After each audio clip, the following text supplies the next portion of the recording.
E fala pessoal, beleza? Estou gravando mais um Leoncast aqui pra vocês, aquele podcast onde eu só trago convidados fera e hoje não é diferente, tá bom? E é claro que você já vai se inscrevendo na bagaça desse canal, já vai compartilhando para todos os seus amigos. Lembrando que é o seguinte, na descrição deste vídeo aqui, ó, tem os outros canais que no qual tem o Leoncast também. Tem o canal oficial do Leoncast, tem uma parte de cortes, de shorts, essas coisas você tem que conferir. Tem muita coisa boa lá. Beleza?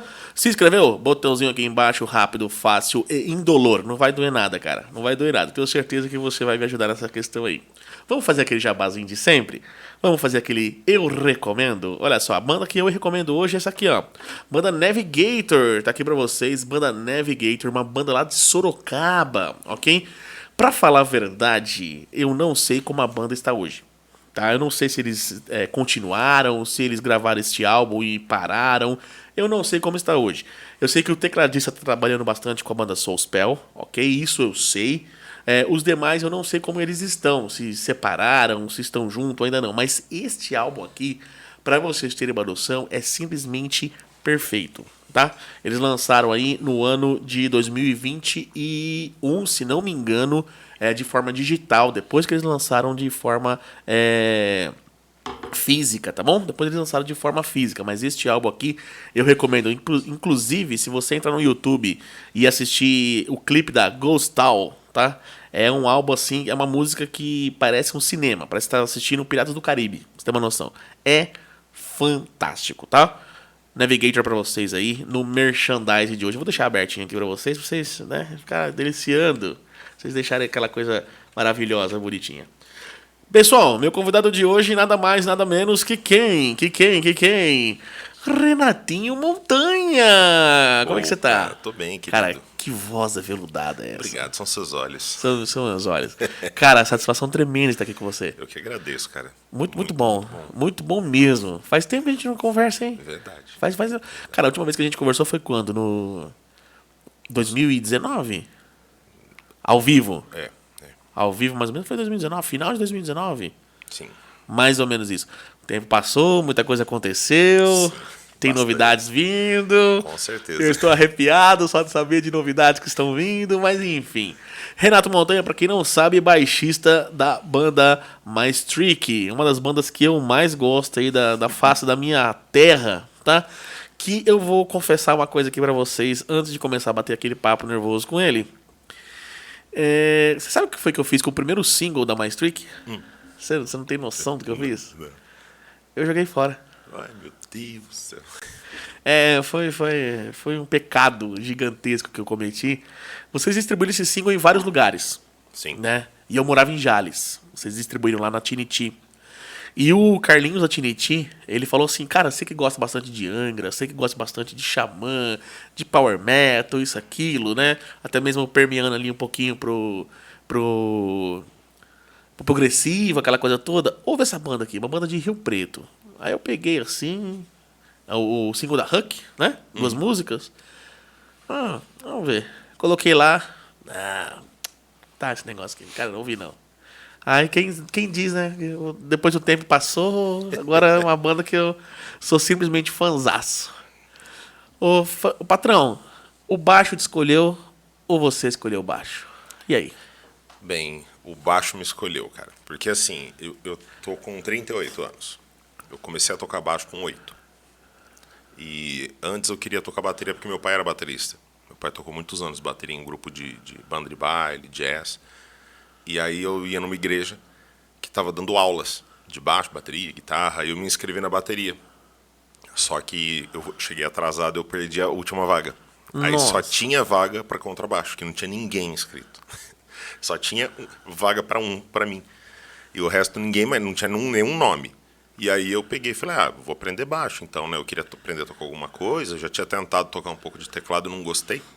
Aí eu fui fazer aula de contrabaixo. Mas por que você escolheu a bateria? Tinha alguma situação que você ouviu alguém que você Meu pai. gostava? Por causa do seu pai mesmo? Meu pai, Só ele por causa do teu falava pai. muito, ele falava com muita paixão da bateria e tal. Eu falei, se ele gosta, né, ruim não deve ser. Eu falei, eu vou tentar. Mas aí não deu certo. Aí eu fui fazer aula de contrabaixo. E na primeira aula que eu fiz, eu apaixonei.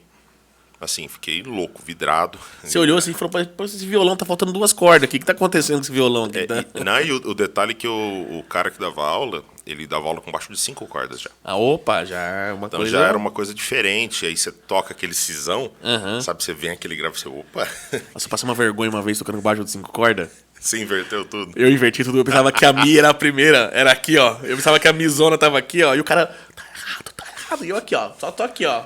Quando- Só que tocando assim. Aí o cara na segunda música, é assim que tá em cima, é a minha.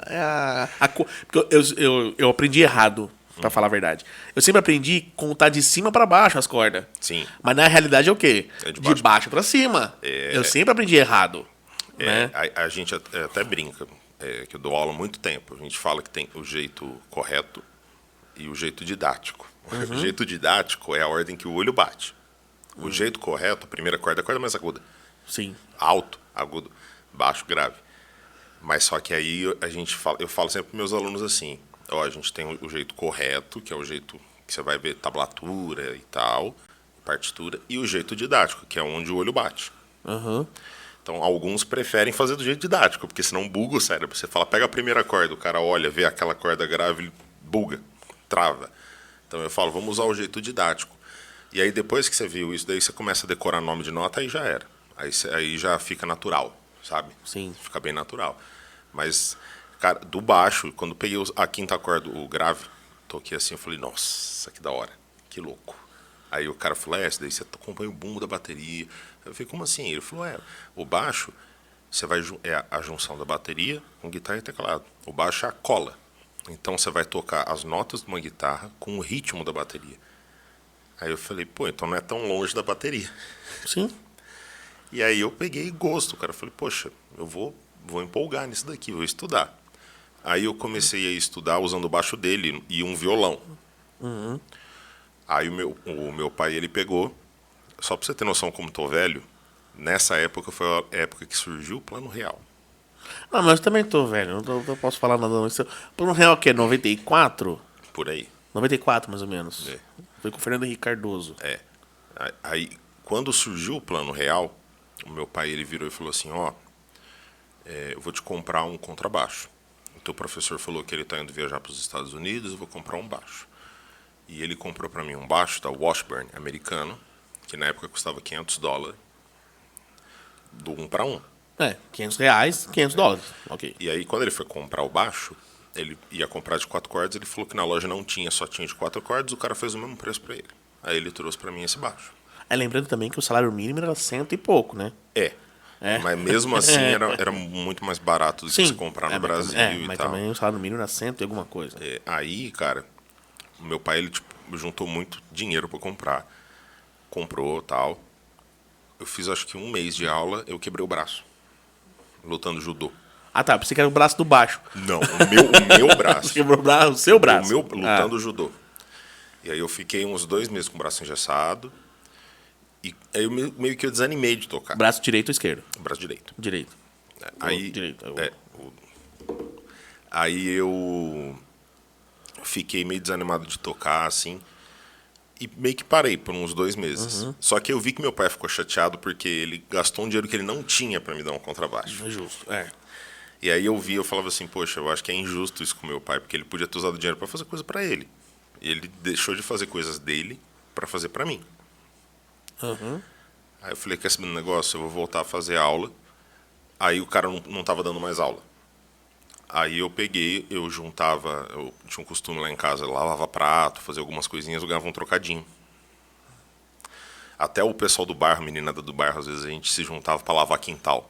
Nossa. Ganhava coisa de R$2 cada um, sabe? Mas tá ótimo. Mas era uma atividade bacaninha. Sim. E a minha avó, toda vez que ia me visitar, também dava umas moedinhas, eu ia juntando, aí eu ia numa banca perto da minha casa e comprava uma revista.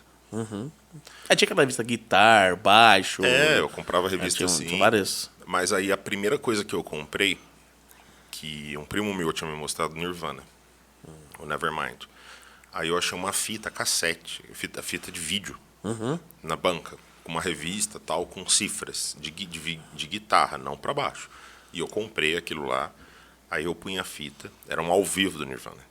Aí eu ficava pausando e olhando o dedo do baixista e tentando achar a nota. e tentando procurar a cifra e algumas notas não batiam. Eu falava, pô, mas tô apertando na casa ali, mas não tá dando certo. Aí que eu fui entender o que era uma afinação de contrabaixo, que o cara afinava diferente. E aí eu fui treinando o ouvido. Aí eu me forcei a aprender a tirar tudo de ouvido para eu conseguir tocar as coisas. E aí eu ia treinando assim, comprando revistinha, pegando dica, ia em show, perguntava, como é que você faz tal coisa? O cara, não, faz assim no baixo, obrigado. E treinava em casa. E aí eu chegava pro meu pai todo mês, falava, pai, vem ver eu tocar. Ele sentava lá no quarto, eu tocava algumas coisas, e eu via que ele ficava feliz, sabe? Minha mãe também. Ficava, pô, bacana, o baixo foi um bom presente. Aí eu comecei a ir estudando sozinho.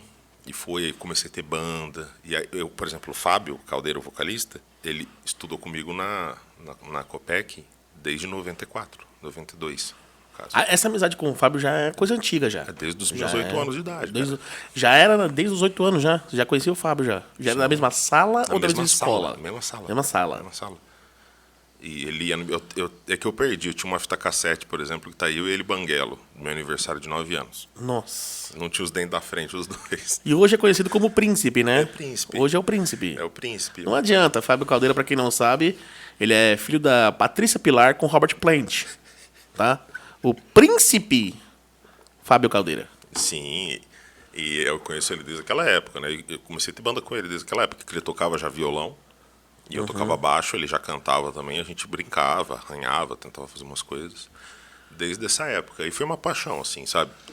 Que eu peguei e estudava, treinava baixo que nem louco. Tinha dias que era 12 horas com contrabaixo na mão, tocando, aprendendo. E sendo burro também, né?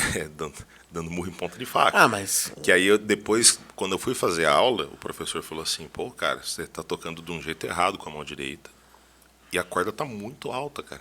Você tá fazendo muita força. Mas você fala a questão do pizzicato ali? Do pizzicato da mão direita. Eu tocava de um jeito que eu queria...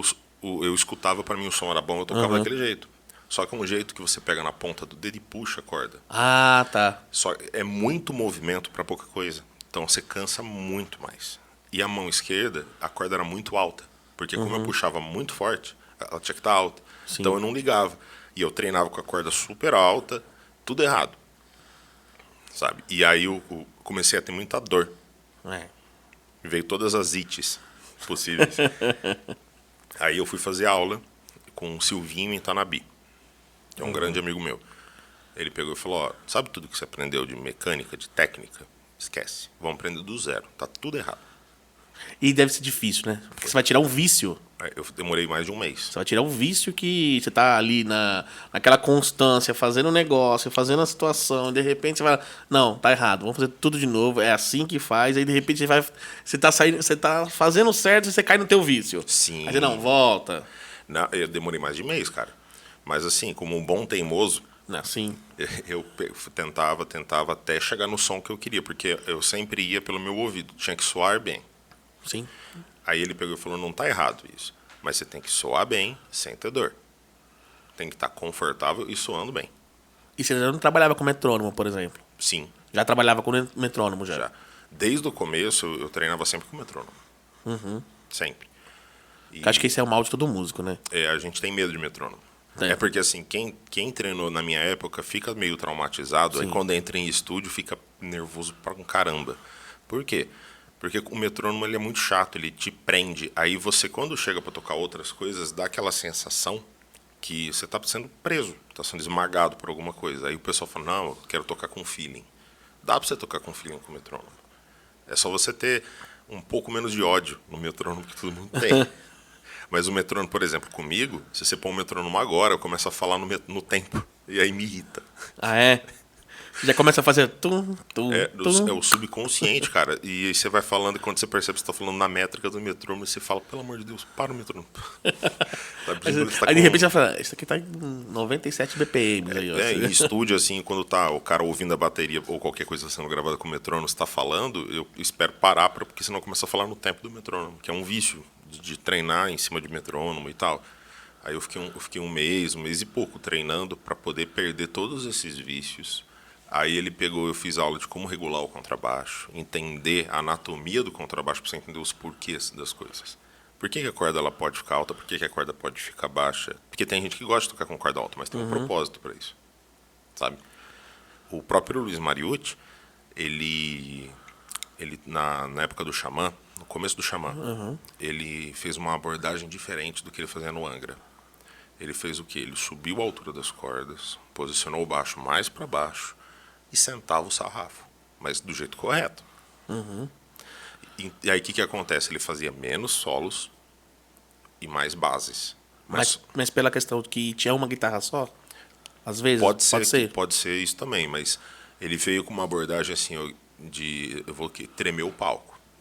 Então ele tocava de um jeito que ele, tipo, a corda estava alta demais para querer solar muito, muito rápido. E ele veio com uma abordagem diferente que deu super Até certo. porque a intenção dele também não era velocidade e... Não, a intenção do Luiz sempre foi peso. Sim, é que no começo do Angra ele fazia solos e solos e Sim, solos. até porque tinha o propósito. Tinha o propósito. Até porque depois o Felipe Androli entrou, o propósito continua sendo velocidade. Para o Xamã com o Luiz Mariucci, ele queria mudar peso, ele queria mandar peso, seria isso? Isso, ele queria dar peso, ele queria fazer massa sonora. Aquela bateria gorda, pesada, com baixo porrada com a guitarra porrada, e quando você ouve tudo, parece que tá derrubando o teu aparelho de som, sabe? Tá vindo uma onda na tua cara, essa sensação de você ouvir o Xamã. Pega a Here I Am, no começo dela, nas marcações, você vê que parece que tá dando um soco no teu peito, cada marcação. Sim, e é bem compassado, bem batido. Bem... Sim, e aí ele veio com essa abordagem. Aí depois, agora que ele ficou mais velho, você vê que ele já está usando corda mais baixa, e que ele tem o patrocínio de uma marca de contrabaixo, e a corda é baixinha, então ele toca mais confortável.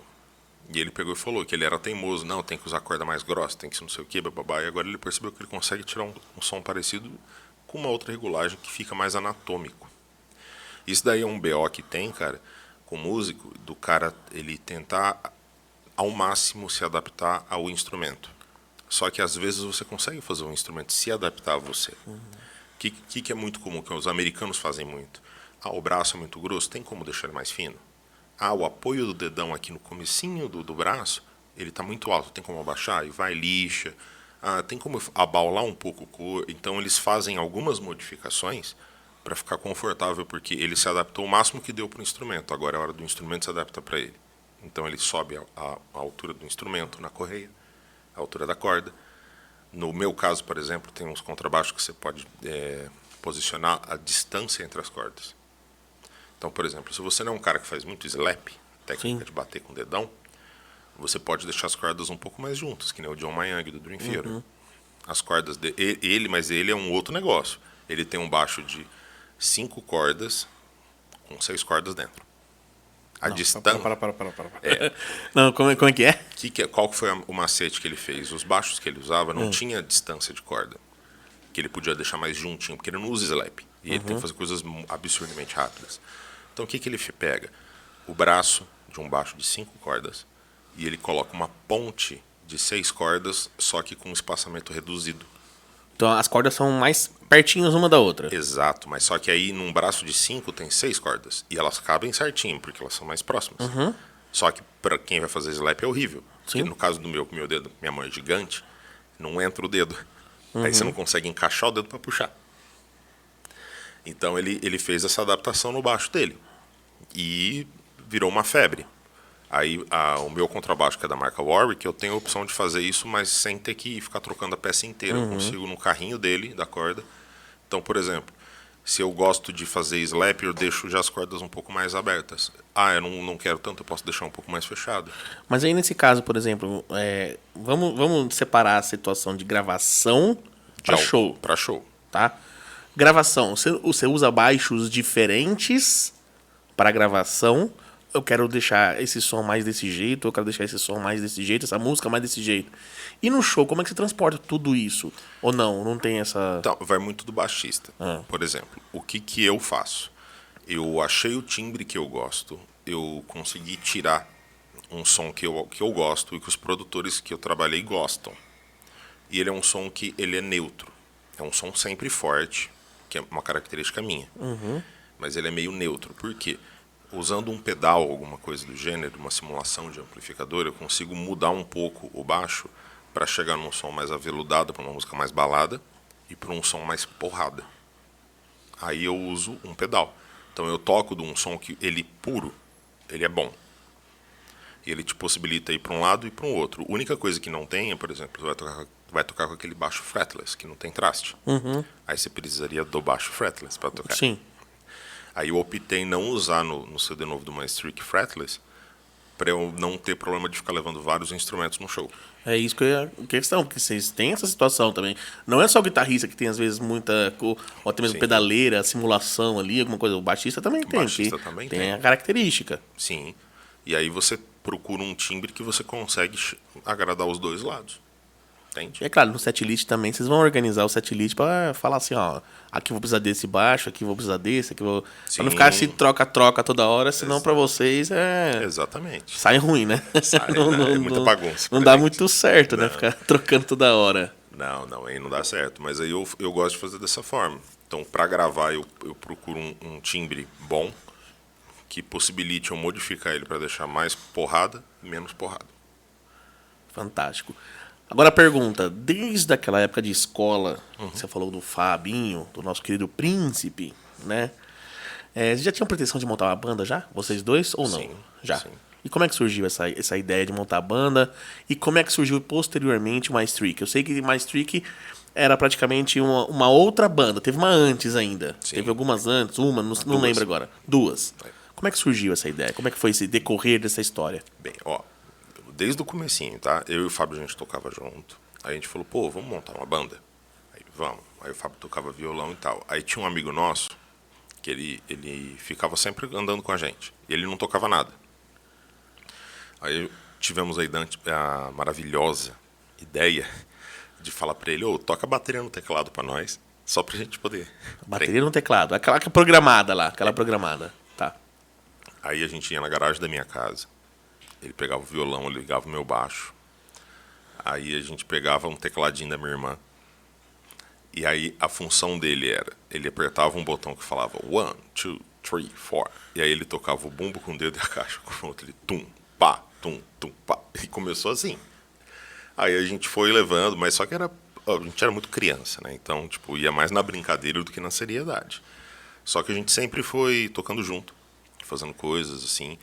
E já um pouco mais velho, era um boom do Raimundos, de coisas assim. Aí eu entrei numa banda, que o Fábio era o vocalista também. A gente montou uma banda para tocar meio que punk.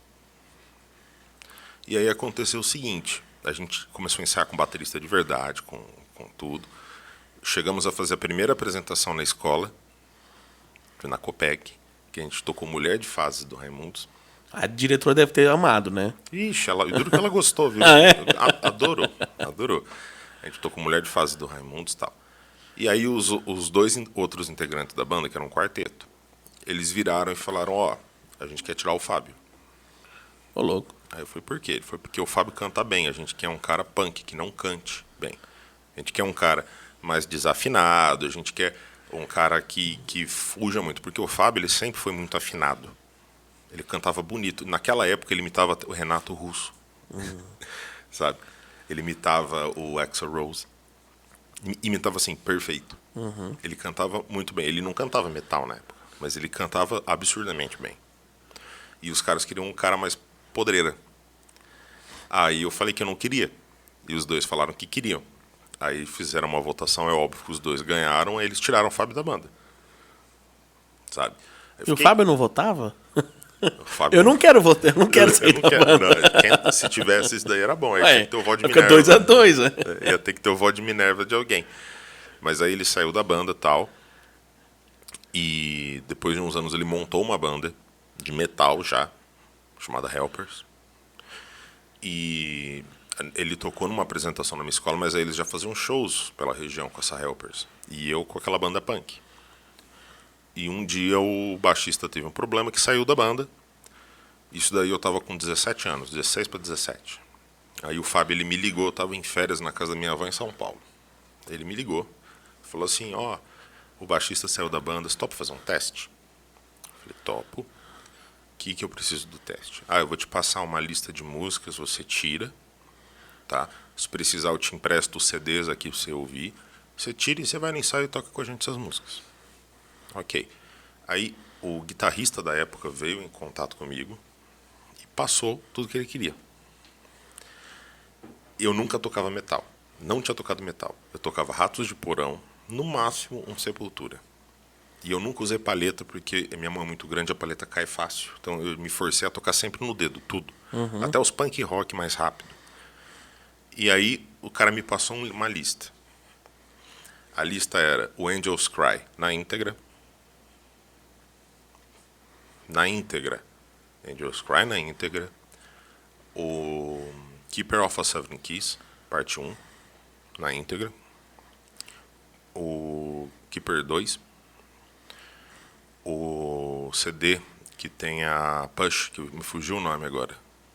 Do Halloween também. Bitter?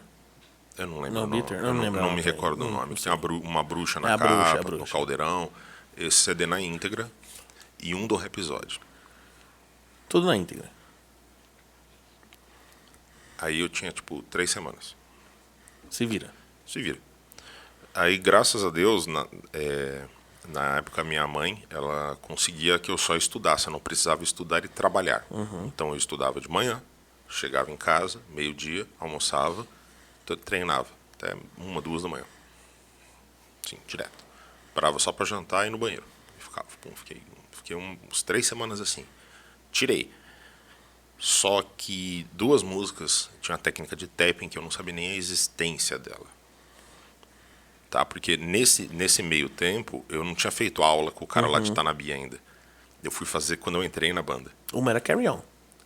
Uma era Carry On e a outra era Eagle Fly Free. Eu não sabia o que era. Não sabia. Aí eu cheguei pro Fábio e falei, eu tô fazendo como se fosse arpejo tocado. Ele falou, não, é tapping, mas tudo bem, não sei o que, beleza. Eu te ensino como é que faz. Eu falei, beleza. Cheguei lá no ensaio, falei, vamos tocar tal música? Aí os caras, não, a gente só queria saber se você dava conta de tocar. Aí eu, tá, mas a gente não vai tocar a música? Não, vamos tocar, tenta fazer um arranjo em cima da música nossa. Eles tocaram uma música deles, aí eu toquei em cima, aí tocaram outra, toquei em cima. Não, bacana. Quer entrar pra banda? Aí eu ia as músicas que eu tirei. Eu me matei aqui, caramba. E a música que eu tirei? Aí, não, a gente só queria saber. A gente vai tocar ela em show, então não vai ser inútil, mas não é o CD inteiro que eles tocavam em show. Aí, beleza. Aí entrei na banda, isso foi num sábado. Aí ele falou, segunda-feira a gente entra em estúdio pra gravar. Aí eu cheguei aí no estúdio, mas só que eu falei pros caras, eu vou gastar seu dinheiro, eu vou gastar o seu tempo. Não aprendi as músicas. Tinha uma música que era um Two Hands, eu nunca tinha feito na minha vida Two Hands. Aí o que eu fiz? Eu emprestei o baixo, eles gravaram. Eram 3 músicas, uma balada e 2 rápidas. A banda chamava Helpers, na época. Aí ele gravou o negócio, aí depois eu estudei a música e tal, e tocava nos shows normalmente. Os tappings, as coisas, treinei e tal. Porque aí eu tinha muita dificuldade para fazer o tapping, que aí eu fui falar, eu acho que é a dor que tá me atrapalhando. Sim. Que eu achava que doer era normal, tocar doendo. Aí que eu fui fazer aula, o cara falou, você não tá fazendo porque tá alto pra burra a corda. Você não vai conseguir. Teu braço tá empenado. Você não vai conseguir fazer fácil. Tava virando um berimbau já. Tava virando um berimbaixo. Nossa. Ele chamava de berimbaixo. Até hoje ele fala, você vai trazer teu berimbaixo pra eu regular, umas coisas assim. E aí eu me ferrei bastante, assim, mas consegui aprender a tocar as coisas certinhas, mas foi o Fábio que ensinou a fazer o Two Hands.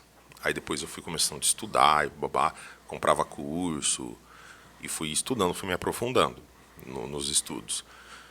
E o da parte do Fábio, com essa banda Helpers, chegou um período que foi um período que a gente entrou em faculdade. Aí cada um foi fazer uma faculdade e tal, mas não abandonou a música. E aí a banda decidiu separar. Porque uns queriam uma coisa e eu, o Fábio, e na época o guitarrista queria outra coisa. E aí a banda separou. A gente chegou a gravar um demo, que eu não tenho nem mais as músicas desse demo, que a gente gravou de 3 músicas. E a gente montou uma banda que chamava Ramsés. Essa é o, Ramsés II. essa é o pezinho do My Streak. É o pezinho do Mainstream. É o pezinho do My Streak. Aí o Ramsés II, a gente gravou um demo. E Mas isso foi só você e o Fábio ou já entrou mais gente na bateria? entrou mais gente na banda. Aí entrou um outro cara pra tocar bateria e mantinha o guitarrista. Aí depois entrou outros guitarristas, aí saiu o baterista e entrou o Heitor, Na Ramsés. no Ramsés, o Heitor Matos. Aí o Heitor ele falou, vamos fazer alguma coisa nova, uma proposta nova, tal. Então a gente pegou e falou, vamos fazer isso daí. E aí a gente começou a compor o One Puzzle, do My Streak. Na época não chamava My Streak a banda ainda. Só que na época a gente tinha 2 guitarras e tal, e aí a gente começou a trabalhar para poder compor o One Puzzle. Fomos compor tal. Um mês antes de entrar no estúdio, o tecladista saiu da banda. Então o puzzle era para ser do Ramsés. Era pra ser do Ramsés. Interessante. E era bacana porque a sinergia minha do Fábio e do Heitor era muito grande. Sempre foi muito grande. Até porque vocês estão até hoje, né? Sim. Não é à toa Mas que... era legal que assim, a gente pegava e falava assim, nossa, a gente precisava compor uma música mais alegrinha, uma música mais não sei o quê. Eu tenho essa ideia. Eu tenho essa ideia. Eu tenho essa ideia. E quando parava assim, a gente tinha até feito a música inteira. Sabe? Através das ideias, das coisas. E tocando, ensaiando que nem louco. A gente ensaiava no fundo da casa da avó do Fábio. A gente tinha o costume de ensaiar, cara, sábado e domingo. Assim, chegava 2 da tarde, saía 6, 7 da noite, nos 2 dias. E tinha um ritual. Tomava sorvete depois. Tinha que tomar sorvete. Tinha que tomar sorvete. Vocês têm esse ritual até hoje, tá? Tem. É que eu sei. Tem. Vocês têm esse ritual até hoje. Tem. Tem uma sorveteria famosa aqui em Rio Preto, que eles sempre vão tomar sorvete. Vocês querem encontrar a My Streak, vocês vão lá nessa sorveteria. Não vou falar onde que é. Mas, vocês querem encontrar o pessoal, é só ir lá nessa sorveteria. A gente ou não é? já trombou com você lá várias vezes. É verdade. E aí a gente tem sempre esse costume, né? De sair para tomar um sorvete, bater um papo e ficar pensando nas coisas. E depois disso, a formação só foi mudando os guitarristas. Mas aí continuou os 3. E quando é que virou a chave de Ramsés para My Streak? Quando a gente gravou o CD e falou, a gente precisa de um outro nome de banda. Mas já gravou. Então o CD nasceu com o Ramsés inteiro. Quando foi para realmente colocar ali, falou, não, vamos mudar o nome. É, Que é isso aqui. exatamente. Essa maravilha aqui, ó. One Puzzle. One Puzzle. E Primeiro essa- álbum. E essa daí é a segunda edição, porque a primeira edição era um digipack, Aqui, ó. que nesse digipack você tinha uma moldura exatamente. Meus amigos. Ó, você tá falando com um fã de My Streak, cara. Cara, e é engraçado assim, todos os CDs eu não tenho mais nenhum porque eu sempre dou pra minha mãe e pro meu pai. Ah. Então, por exemplo, o Solari, a versão japonesa, que é linda, eu dei pra minha mãe. Eu não tenho, eu dei pra minha mãe. A única Nossa. cópia que eu tinha, eu dei pra minha mãe. Então ela tem todos os CDs, eu não tenho nenhum. Inclusive, eu tinha conversado com o Fábio que o Solari eu queria pegar em vinil. Que tem lá no Japão, não tem? Não, Ou Pra falar a verdade, a gente não chegou a fazer vinil Não de chegou a nenhum. fazer? Ideias nós tivemos. a ideia de fazer, não foi? É que verdade. o problema é que como as músicas contam histórias, e a gente gosta de uma história bem longa, a minutagem dos CDs, elas extrapolam um pouco, elas chegam no limite de um CD. Então teria que fazer, às vezes, um vinil quádruplo, Ah, sim, entendi. ou um vinil duplo. Ia ficar muito caro. Ia ficar muito caro, muito. Então compensaria fazer vinil de singles. Ah, Então escolhe acho que umas foi isso que ele falou 4 pra mim, eu acabei... músicas, umas 4, Entendi. 5 músicas e lança um vinil com um encarte diferenciado, bonitão, só dessas músicas. Que é uma coisa que nós estamos estudando para Certo. lançar. Então, aqui já foi lançado como My Streak. E de onde surgiu esse nome My Streak, vocês lembram? Lembro, a gente estava discutindo de nome, estava chegando o deadline para dar um nome e conversando de nome. Aí teve um dia que eu estava em casa e o Fábio e o Heitor estavam no famoso, saudoso posto do Mauricião. No Morito? Morito. No Morito. Tava no posto Esteve do aqui Morito. já, hein? Eu sei, eu vi. Eu vi a foto. Já esteve aqui, já. Ela é a lenda de Rio Preto. É. Né? Não tem como. Se você não encontrar o Morito num posto de gasolina aqui em São José do Rio Preto, você não tá em São José do Rio Preto. Você tá em outra cidade. Você tá em outra cidade. Mas eu já encontrei o Murito na rodoviária de São Paulo. Olha lá, ó. Não, sabe? Então, É uma encarnação, ele é um ser. O Murito é um ser, é um anjo. Ele aparece nos lugares, assim. Ele é uma pessoa. Inclusive, ele participou gravando algumas vozes pra gente no Lunar. Eu fiquei sabendo que ele já ouviu algumas coisas, eu fiquei chateado, mas tudo bem, fiquei feliz por ele. Aí o. Eu me fugi Do nome. Do nome. Aí a gente tava. Eles me ligaram, né? Falando, a gente precisa falar hoje o nome. Não sei o quê. E bababá. E a gente tava querendo. Tem que ser um nome que represente uma coisa séria, tipo um maestro, mas uma coisa brincalhona também. Porque a gente pega alguns itens, algumas coisas de música clássica. Sim. E transforma de um jeito mais brincalhão. E aí o Fábio ele falou, é tipo o Halloween do Trick or Treat. E aí começou a falar. Aí eu não lembro como chegou, mas ele tentou falar maestro com trick. E acabou soltando um mais trick. Aí ele virou pro Heitor, mais trick. Aí eu também não. É tipo WhatsApp. Foi isso daí. Aí falou, pô, bacana. Que é o Maestric, né? Que é o maestro do maestro. E o trick do brincalhão. É o maestro brincalhão. Sim. É como se fosse um bobo da corte, podemos dizer assim? Ou não? Não chega a ser um bobo da corte. Tá. Você poderia pegar como se fosse um maestro ousado. Tá. Um cara que gosta de fazer brincadeiras. Tá. Sabe? Que não é aquele que é aquele sério e tal. É aquele que tá tocando, de repente, entra um oboé fazendo uma gracinha, entra um violino fazendo É aquele que ele é mais ousado nas músicas. Que gosta de arriscar, que gosta de misturar. Tá? Então, a origem do nome foi isso daí. Interessante. É quase um Vila Lobos. Pode ser. Vila Lobos porque ele colocava muito elemento brasileiro, ele pegava a influência lá da Europa, depois colocava muito elemento brasileiro, alguma coisa assim. Tinha bastante disso. Cara, e esse álbum aqui que vocês gravaram, olha, eu vou te contar, hein? Poxa, obrigado. Pesado, lindo e ao mesmo tempo suave. Né? Tem músicas aqui como Pescador, por exemplo, que assim, é aquela música que você sentar e ouvir assim de boa. Você quer ouvir uma história engraçada do Pescador? Ah. A música originalmente era para ser acústica. A gente entrou no estúdio com a ideia de ser acústica, ser tipo um violão voz, algum efeitinho. Só suave. Aí o produtor ele conversou com a gente, falou, não, cara, vamos tentar fazer. o produtor já era o Adair ou não? Não, era o Gustavo Carmo. Gustavo. Ele falou. O Gustavo Carmo da banda Versover. Isso. Versover, excelentíssima banda também. Maravilhosa a banda. E aí ele pegou e sugeriu pra gente, vamos tentar fazer com banda. E isso estava na sessão de gravação de bateria. Aí o Heitor falou, tá, mas a gente nem pensou numa bateria. Ele, não, vamos pensa agora aí, vamos fazer. Faz um groove, vamos fazer um outro. Ele foi meio que montando um Frankenstein com os grooves de bateria.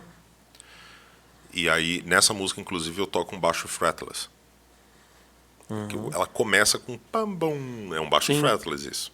Pra dar essa continuidade, essa coisa assim, mais suave. E aí ela virou do jeito que vocês conhecem hoje por causa dessa ideia de vamos pôr banda, vamos tentar fazer ela não acústica. Deixar ela fazer mais banda mesmo. Banda mesmo. E aí o Gustavo deu algumas ideias de guitarra, de viola caipira. O que significa Huck? Highway of Untouchable Curves. Só que eu falo para as pessoas que é Hospital Universitário de Cascavel. Pode ser.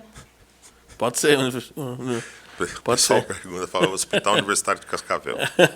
É fantástico. Cara, é pesada essa música, hein? É pesada. Ela é linda. Vocês chegaram a gravar um clipe com ela? Sim. Assim, um clipe Ao vivo. Aqui em Rio Preto? Sim.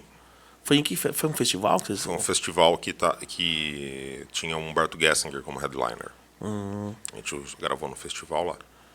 Nossa, muito bem gravado. E assim, Obrigado. a música... Você canta nessa música também, a parte pesada ali A parte pesada eu canto. Por que será, né? A voz grave. Não sei. Eu não sei por quê. Não sei por quê. Aí vocês gravaram este álbum, fantástico, perfeito o álbum. Claro que assim, não é o meu xodó, tá, gente? Apesar que é o meu xodó também. Mas o meu xodó é esse aqui, ó. Este álbum aqui, ó. O Espresso della Vita Solare. Espresso della Vita Solare. É uma história, podemos dizer assim, né? Sim. 12 músicas, 12 horas do dia, por isso Solare. E este ano ou ano que vem? Este ano. Este ano já? Este ano. Segundo semestre. Sim. Segundo semestre sai a segunda parte. Depois de quanto tempo, Montanha? Ah, não lembro. Isso aqui é lançado em... Deixa eu ver se tem a data aqui. Não tem a data. Faz um tempinho, porque teve a pandemia. É, Era para ser pandemia, lançado isso, antes da tá, pandemia isso eu lembro. e acabou atrasando por causa da pandemia. A continuação dele é o Expresso della Vita Lunari. E esse daí são as 12 primeiras horas do dia. São as horas mais suaves, sutis do dia, mais alegres. E agora vem as 12 horas mais soturnas. Isso quer dizer que o CD vai ser um pouco mais pesado. Muito mais pesado. Muito mais pesado. E o que eu te adianto é a interpretação de todos. Surpreendente, principalmente do Fábio. Você vai assustar. Tá? Todos da banda deram o melhor. Nós tivemos um processo de pré-produção e pós-produção gigantesco. Para você ter uma noção, esse mês agora de março, ele vai comemorar 1 ano que a gente começou a gravar o Lunari.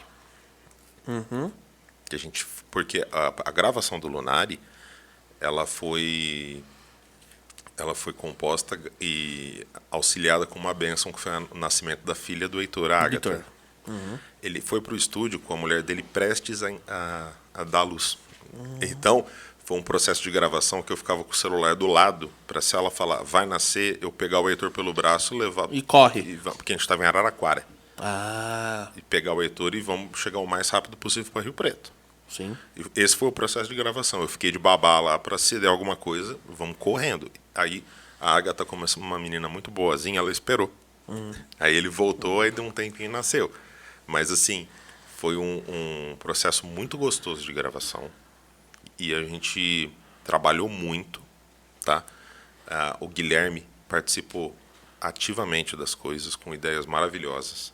E eu falo para você que assim, não é porque é minha banda, mas eu acredito que é a nossa melhor performance, mais madura. Vocês tentam sempre fazer o melhor do que Sim. as anteriores, né? Isso é um processo evolutivo. Isso Sim, é um processo... e o melhor ele consta desde a escolha de timbres, da escolha de arranjos, de tocar, não ficou bom, regrava, tocar, não ficou bom, regrava. Quantas e quantas vezes nós tivemos que regravar as coisas, fazer e pensar também na música. Então, esse arranjo aqui ele vai deixar a música bacana. A gente conversava muito com a Adair disso. Eu acho que isso daqui, ele meio que não é procrastinar. É meio que você está enrolando para falar o que você precisa falar. Então, vamos cortar essa parte, vamos fazer aqui. Já o refrão está demorando muito para entrar, vocês topam?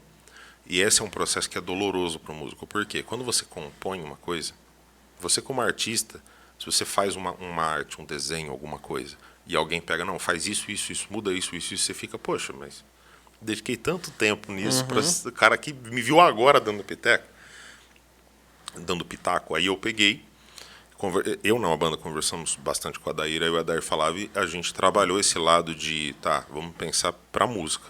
Então a gente sempre trabalha com a opção de vamos escutar tudo.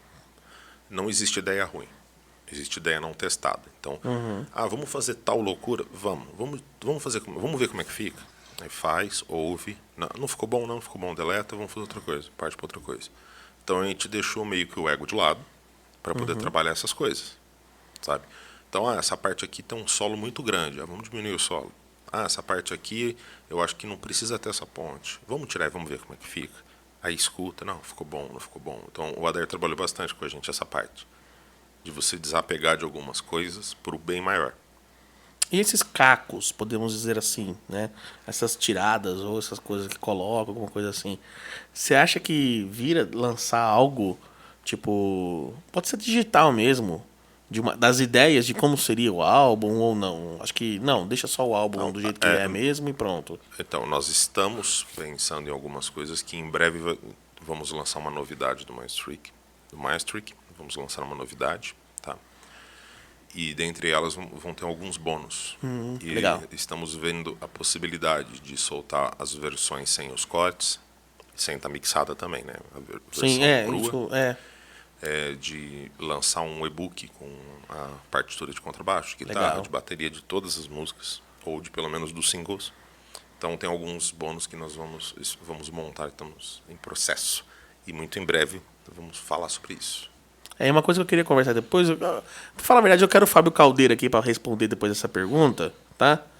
Aqui é uma história, Sim. certo? Uma história do Certo. começo ali até as 12 primeiras horas. Sim. Depois é o segundo, né? Segunda História também.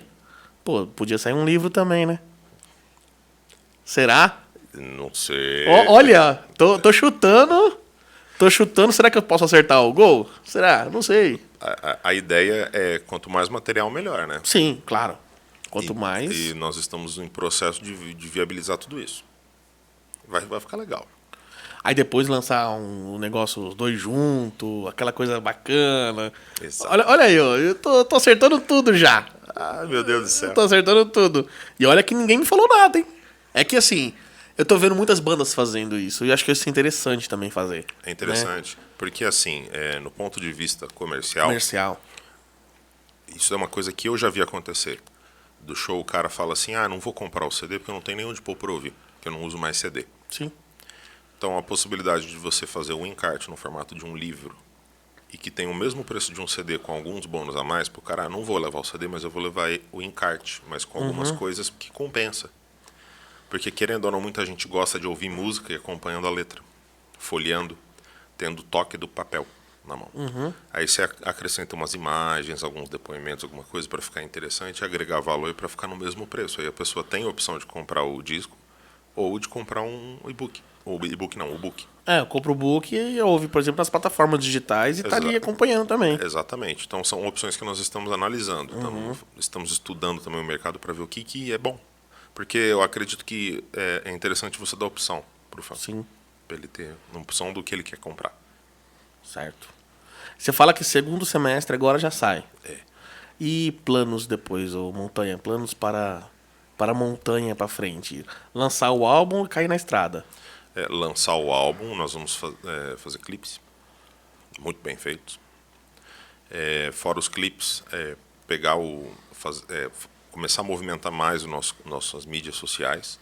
Que inclusive, pessoal, eu quero deixar muito bem claro. Eu vou deixar na descrição aqui, ó, o canal do YouTube deles. Eu sei que eles tiveram um problema com o canal que vocês tinham antes. Sim. Né? O canal estava muito bem engajado, estava muito bem, com bastante visualização, essas coisas. Mas acabou tendo uma situação, enfim. E vocês fizeram um canal novo no YouTube, Exato. certo? Aí eu vou Exato. deixar aqui na descrição para vocês entrarem e acessarem. Por favor, entre no Instagram, TikTok, todas as mídias. Isso é bom, tá? Tem TikTok, tudo. Até Tudo. Orkut, Sinal de Fumaça, IC- Mirk, ICQ, ICQ. A produção não sabe nem o que é isso. A produção não sabe o que é isso. Mandar uma carta registrada pra ele. MSN. MSN, produção, ok, MSN, tudo bem? Mirk não. ICQ também não. Produção não sabe o que é. Poxa. Bate-papo UOL. Ele não sabe o que é. No MSN você tremia a tela, né? Da pessoa, tremia a da tela. pessoa ver que você queria falar com ele. Nossa, é uma coisa de louco. Coisa de louco. O negócio era legal, cara. Nossa, eu amava fazer aquilo lá. E montanha pra frente, daqui a 10 anos, onde você quer estar, montanha? Eu pretendo fazer um curso meu online para vender de contrabaixo. Pretendo não, eu estou em processo de. Né? Que, inclusive eu falei que ia começar a fazer aula, até hoje eu não comecei. Vem, vamos lá. Até hoje que eu não comecei. Sinto o peso do grave. Muita correria. Muita correria, mas vamos lá. Você é talentoso, qualquer instrumento que você for tocar você vai dar certo. E a meta é lançar o Lunari, mostrar para as pessoas com o maior carinho do mundo o que a gente tem trabalhado, tocar, fazer bastante show, sabe? E pensar nas continuações desse projeto. E também pensando no meu lado professor, de trabalhar também mais as minhas coisas relacionadas a contrabaixo, sabe? Participações em blogs e em coisas também, falando de equipamentos, que é muito legal. E, inclusive, aconteceu uma coisa interessante, que tem uma empresa, chama NeuroDSP. Tem um cara que trabalha lá, e eu fui pedir patrocínio. Aí o cara, ele pegou e falou, eu sou de Rio Preto e eu sou fã do Maestro Drake, o que você precisa? Nossa. Aí eu falei, eu preciso de tal plugin, tal plugin, tal plugin. Aí eu até falei, mas você não me dá uma chave de desconto? Porque o plugin ele custa na casa de uns 130 €. Nossa. Cada. Convertendo pro real, 500 mil reais. Dá 5 Uno e um pedaço de pizza. É. Aí cara falou, não, eu dou pra você o plugin. Não sei o Ô, quê. louco. Sim. Aí eu prometi pra ele mandar um press kit do Maestrik, ele mora em Helsinki, né? Que é É. onde fica a empresa. E aí ele forneceu pra mim pro guitarrista os plugins, que são os mesmos plugins que o produtor tá usando na mixagem, né? Pra falar a verdade, a mixagem do Lonari já está pronta. A gente tá no processo agora de encarte, registros, estratégias de venda. E guitarrista vocês conseguiram acertar agora. Vocês já Graças a Deus. conseguiram. Porque vocês tiveram uma situação com o guitarrista, Sim, sim. É que assim, viver de música, você tem que desprender de algumas coisas, sabe? E como exemplo de qualquer carreira, você tem que fazer alguns sacrifícios. Sim. Então, por exemplo, às vezes não dá pra você sair sempre com a sua namorada, não dá pra você estar sempre em todos os lugares que você gostaria, porque você vai ter ou tá gravando alguma coisa, ou tá editando alguma coisa, ou tá ensaiando alguma coisa, ou você tá em transporte de um lugar para o outro, você não pode estar no lugar que você quer. E isso é uma coisa que é meio penosa para algumas pessoas. Por isso que a banda, ela tem que ser uma família. Sim. Porque às vezes uma pessoa, quantas vezes que eu fui tocar, eu estava triste porque eu estava longe do meu filho, e tinha o Fábio, tinha o Heitor lá para trocar uma ideia, conversar, para a gente ficar mais de boa. E então isso que é uma família, um ajudando sempre o outro, sabe?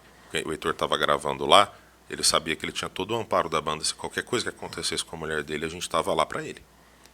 Então é isso daí, de você ter uma família. E uma coisa que eu gosto de falar muito é falar dos integrantes da banda. Não só do Guilherme, mas de todos os outros.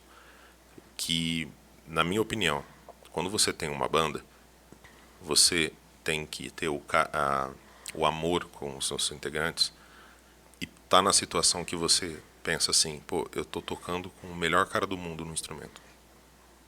Que é aquela hora que você sobe no palco e você vê que... Você já viu eu tocar com o Maestrik, e você sabe que eu tô tocando, às vezes eu olho pro Heitor e eu fico com aquele olhinho brilhando, assim, sabe? É uma admiração. Você tá no palco admirando os outros. Você não tá competindo para ver quem vai aparecer mais, quem vai aparecer menos. É uma coisa, vamos fazer um solo de tal? Vamos. Vamos, sabe, tipo, abraçar as ideias. E de você estar tocando admirando as pessoas. Então, sempre toque com as pessoas e admire como se eles fossem os melhores do mundo naquele instrumento. Porque aí você tem confiança. Você vai tocar e você sabe que se acontecer alguma coisa, você fala, não, o cara é foda. Ele vai fazer. Vai dar certo. E aí, a partir de você ter essa sensação, na hora que você vai compor, você não tem limite. Você não vai falar assim, poxa, seria legal a gente fazer tal coisa. Aí falar, pô, mas não dá porque o cara não dá conta. Então você não tem esse... Você pode pegar e falar, por exemplo, ó, vamos tocar um blast beat na bateria, que é porrada. Você sabe que se você pedir pro cara, o cara vai fazer. Mesmo que não fique bom. Ele faz, não ficou bom, beleza, vamos voltar ao que estava antes. Então você corta barreiras. E o Guilherme, a exemplo dos outros, ele é desse nível. É um cara que a gente fala, ó, a gente precisa que faça isso. Ele vai e faz, não ficou bom, vamos fazer de outro jeito. Ou às vezes ele fala, ó, posso mudar uma coisa ou outra para ficar mais do meu jeito.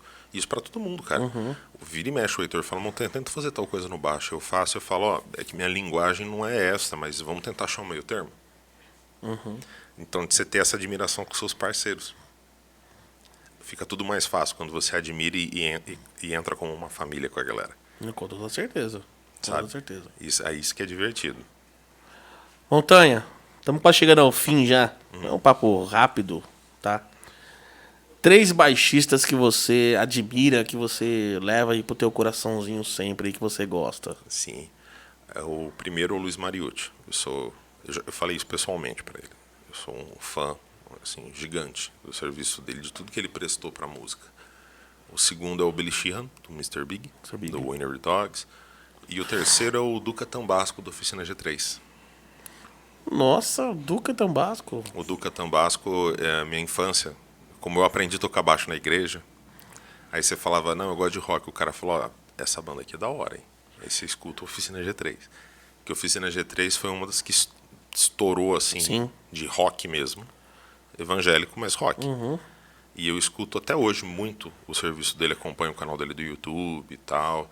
E ele é um cara que é uma boa influência porque ele não fica só em rock. Ele escuta de tudo, ele toca de tudo. Então, músicas dele, ele fala assim, essa aqui é uma frase que eu pego de jazz e bota. E é legal você ver uma outra pessoa que pensa em eu quero escutar de tudo, aí eu pego o que eu gosto e uso no que eu vou fazer. Que aí você sempre quebra barreiras. Quando você não tem barreira, você só sobe. Você tem várias opções. Quando você se limita muito, você tem poucas opções. Aí você acaba ficando muito do mesmo. Então eu acho que é bacana abrir os horizontes assim. Sim. Então, esses 3 baixistas para mim são os principais. É interessante você falar com relação à igreja, de praticamente todas as pessoas que eu entrevistei aqui, todos falam que a igreja foi fundamental, foi um dos princípios ali, até mesmo de observação ou de tocar. Sim. Né? Não só estar tocando lá, ou observando o cara que está tocando ali, achava interessante isso aqui. Eu acho que fundamental. Mesmo se você não gosta, ou se você não tem religião, se você é alguma coisa assim, a religião, a igreja sempre fez Sempre. essa situação. Era legal porque, no meu caso, era um pouco estressante porque eu comecei a tocar com 8 anos e eu tocava junto com os velhos. Porque a igreja, às vezes o baixista não podia tocar. Então eu tinha que tocar com os caras mais velhos. E aí, mas só que eu me esforçava para dar o meu melhor. Sim, É aquele negócio, se você tem que tocar 3 notas, seja o melhor em tocar as 3 notas. sim. Então, para mim no início foi assim, mas era bacana porque acabava o culto, sempre chegava faz desse jeito, por que você não timbra o teu baixo desse jeito? E você vai pegando as ideias dos mais velhos, você vai aprendendo. Porque os caras, eles não estão falando por maldade. Sim. Eles estão falando para poder ajudar e passar a experiência que eles têm. Então isso é bacana pra caramba.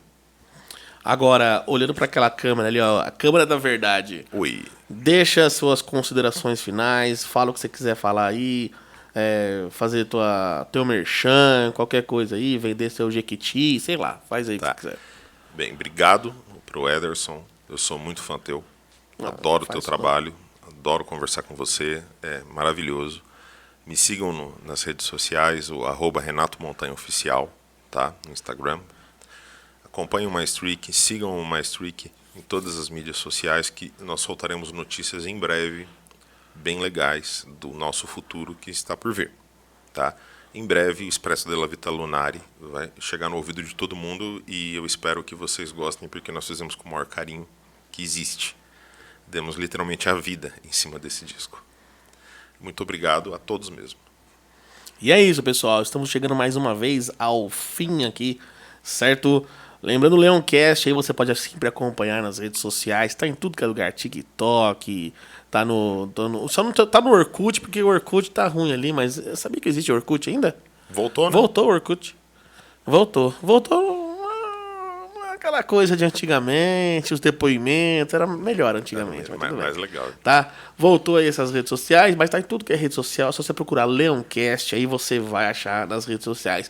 Lembrando do nosso merchanzinho aqui, ó. Navigator pra vocês, banda de Sorocaba, excelentíssima banda aí pra você que curte conhecer bandas novas, tá bom? Você pode conhecer o Maestric, se você não conhece, e pode conhecer Navigator também. Conhece a banda? Conheço. Conhece? Tem isso aqui?